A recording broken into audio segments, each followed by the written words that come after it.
The third type of descriptive research is content analysis, and it is a technique which is used to systematically make an objective and quantitative description of any content of communication.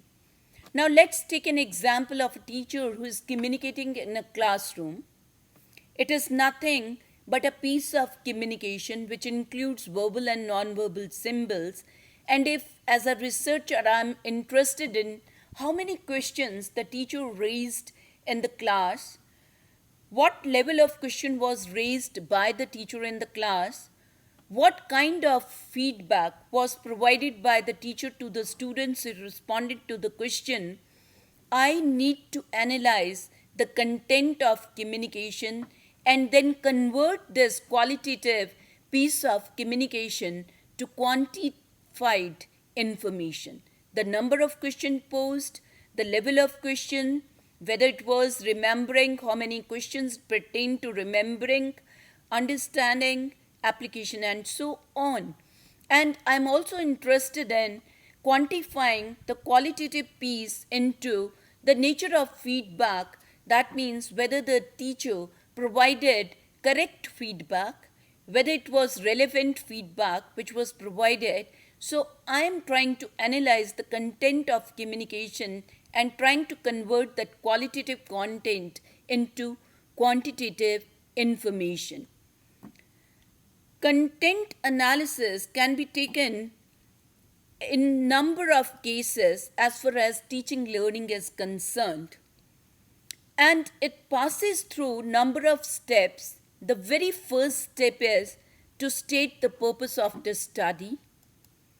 Next is to raise research questions, or you can say state or formulate the research questions to which the researcher would like to find an answer to.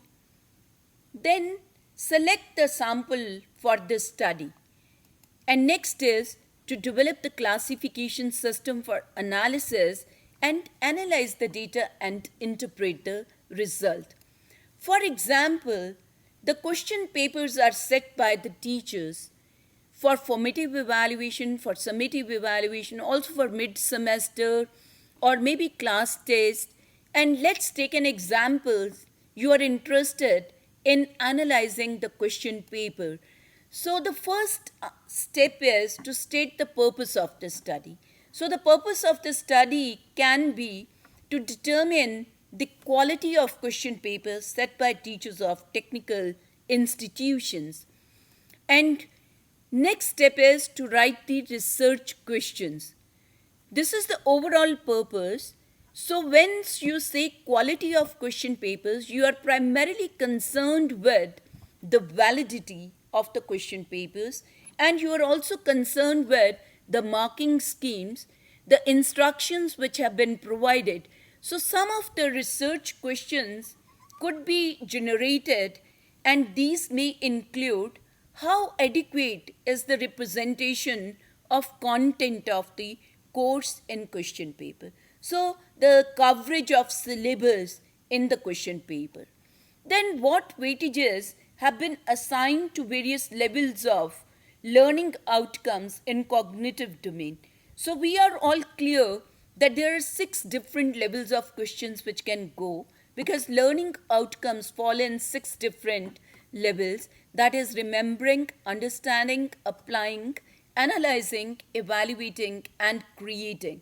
So you are interested in finding out how many questions assess remembering level learning outcomes and so on.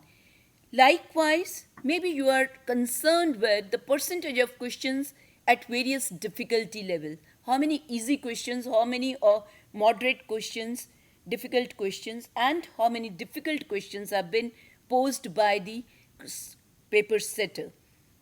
And in addition, you are also concerned with whether the questions which have been framed, they are correctly framed, and the percentage of repetition of questions in a question paper or maybe over the years. And likewise, you can frame more research questions when you are trying to analyze the question papers. The third step in content analysis is to sample the content. Here you are concerned with taking decision with respect to how many question papers need to be analyzed. So are you going to have all the disciplines, all the subjects in your discipline? You are going to include the question paper for the last 5 years, last 10 years. All these decisions need to be taken by the researcher. The next step is to develop the classification system. Once you have collected the sample for the study, then you need to find out how you are going to classify the question papers which you have collected. So this will be directly coming from the objectives or the research questions which you have stated. So coverage of content may be one, level of abilities assessed may be another, difficulty level of the questions can be another classification, correct framing of the questions, grammatical correctness of the questions, and appropriate mark allocation, and so on. So this is how you are going to decide about the categories of classification. And now you take up the question paper and try to carry out the analysis with respect to the classification system. So the next step in content analysis research is to analyze the data and interpret the findings. And before that is done, because again, one researcher, if it is involved, maybe you don't require to ensure high rate inter-rater reliability. But if more than one person is involved in analyzing the question papers, then you need to ensure high degree of inter-rater reliability so as to ensure, as per the classification, the team is able to analyze the question paper and you are able to arrive at the correct conclusions. And once you have analyzed the question papers, then comes the interpreting the findings, and here you are primarily going in for the descriptive statistics, where you are trying to determine the percentage of questions which have been correctly framed, the percentage of questions which have been repeated over the years, or you are going by how adequately the content of the subject has been represented in terms of percentage of topics which find place in the question paper. So in nutshell, we can say that content analysis research can be carried out with respect to the instructional processes, with respect to the media which is being integrated by the teacher in the classroom situation, by the evaluation tools which are being used.